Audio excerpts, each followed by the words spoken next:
Once again, welcome to all of you, all my dear students. पिछली ई व्याख्यान में मैंने आपको प्रजाति क्या है, उसका अर्थ, उसकी परिभाषाओं के बारे में बताया। आप लोगों को उम्मीद करता हूँ समझ में आ गया होगा कि प्रजाति एक विशुद्ध रूप से प्राणी शास्त्रीय अवधारणा है, जिसमें एक प्रजाति से दूसरी प्रजातीय समूहों के मध्य जो विभेद किया जाता है उसका आधार केवल शारीरिक रचना होती है। रंग, रूप, त्वचा के रंग, नाक, आँख, कान के आकार, खोपड़ी की बनावट के आधार पर विभिन्न प्रजातीय समूहों में अंतर स्पष्ट किया जाता है। उनके मध्य उन प्रजातियों को डिफरेंशिएट किया जाता है। इसी क्रम में आज हम अध्ययन करेंगे प्रजातीय उत्पत्ति के आधारों के बारे में। डियर स्टूडेंट्स, विभिन्न इंटेलेक्चुअल्स ने, विभिन्न सोशल साइंटिस्ट ने 4 प्रकार के आधार बताए हैं प्रजातियों के ओरिजिन के, उद्भव के। पहला उत्परिवर्तन, म्यूटेशन, जिसमें बहुत समय के बाद चेंजेस आते हैं। दूसरा प्राकृतिक प्रवरण, नेचुरल सिलेक्शन। तीसरा अपने प्रजातीय समूह के बाहर या इतर वैवाहिक संबंधों को स्थापित करना। और चौथा पृथक्करण, दूर दूर तक भौगोलिक क्षेत्रों में एक प्रजातीय समूह का निवास करना। इसके बारे में विस्तार से हम अलग अपने ई व्याख्यान, अलग ई कक्षा के अंदर पढ़ेंगे। अब हम आगे पढ़ते हैं प्रजाति निर्धारण के शारीरिक लक्षणों के बारे में। प्रजाति निर्धारण के शारीरिक लक्षण 2 प्रकार के होते हैं, निश्चित और अनिश्चित। निश्चित शारीरिक लक्षण वो होते हैं जिनमें कोई बदलाव नहीं किया जा सकता, जैसे हेड, अपना सिर, खोपड़ी का घनत्व, खोपड़ी का आकार, नाक की बनावट, अपना कद, ऊंचाई, हाइट और ब्लड ग्रुप। इनमें कोई बदलाव नहीं किया जा सकता, ये जैसे हैं वैसे ही रहेंगे। दूसरे प्रकार के लक्षण होते हैं प्रजाति निर्धारण के अनिश्चित शारीरिक लक्षण। अनिश्चित शारीरिक लक्षणों में पर्यावरण और अन्य कई कारकों के कारण समय के साथ, एक बहुत लंबे समय के पश्चात बदलाव परिलक्षित होते हैं, जैसे त्वचा का रंग,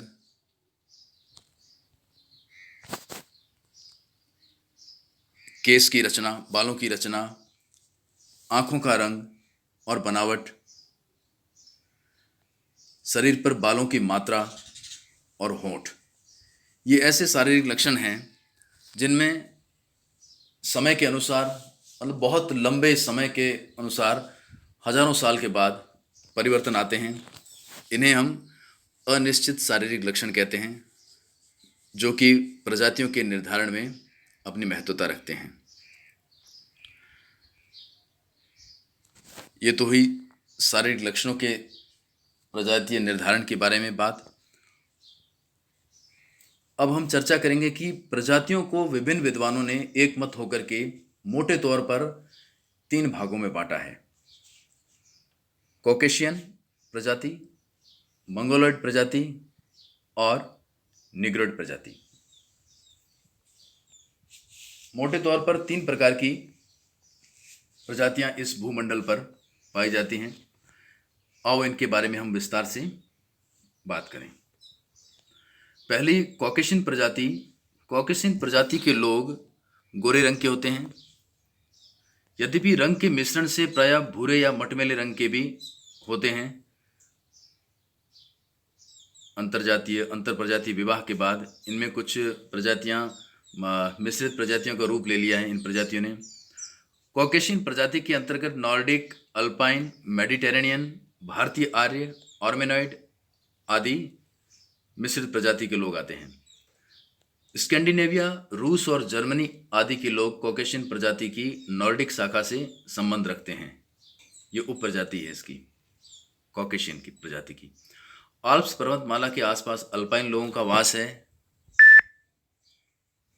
मेडिटेरेनियन शाखा के लोग भूमध्य सागर के आसपास रहते हैं। दक्षिणी पूर्वी यूरोप, तुर्की, आर्मेनिया, सीरिया आदि में कॉकेशियन प्रजाति की आर्मेनॉइड शाखा का क्षेत्र है। भारत के आर्यों की अपनी एक पृथक शाखा है। ये हुआ कॉकेशियन प्रजाति के बारे में। दूसरा, मंगोलॉइड। मंगोलॉइड प्रजाति के लोगों का निवास मुख्यतः पूर्वी और दक्षिणी पूर्वी एशिया में है। इसके साथ ही अमेरिका वासी भी इसी प्रजाति के हैं। मंगोल प्रजाति में भी उपविभाग हैं, उप प्रजातियां हैं, जो Asian Mongol, Indonesian Mongol, America के मूल निवासी जिन्हें कोलंबस के भ्रण कहते हैं, और यूरोपीय लोगों के जो मिक्स प्रजातियां उनको रेड इंडियन कहा जाता है, रेड इंडियन। एशियन मंगोलों में चीन, जापान, कोरिया और भारत के निवासी आते हैं, तथा इंडोनेशिया मलय मंगोलों में इंडोनेशिया, इंडो चाइना और मलाया के लोग शामिल किए जाते हैं। तीसरा है निग्रोइड या निग्रो। इनका रंग काला होता है। अफ्रीका के काले लोग इसी प्रजाति के हैं। इनकी त्वचा गाढ़े काले रंग की होती है तथा बाल घुंघराले या ऊन के जैसे होते हैं। बालों में लटें पाई जाती हैं, घुंघराले होते हैं, रिंकल्ड पाए जाते हैं। सिर, नाक, होंठ आदि की बनावट भी अन्य प्रजाति के लोगों से बहुत भिन्न होती है। इनका सिर लंबा, नाक चौड़ी, होंठ मोटे व बाहर की तरफ निकले हुए और कान छोटे छोटे होते हैं। प्राय आपने अब क्रिकेट देखते होंगे, क्रिकेट के अंदर आप लोगों ने देखा होगा कई ऐसे खिलाड़ी हैं जिनके कटली एम्ब्रोस है, इन सब के होठ बहुत बड़े बड़े होते हैं, खोपड़ी बहुत बड़ी होती है, बलिष्ठ हैं, कद बहुत ऊंचा होता है।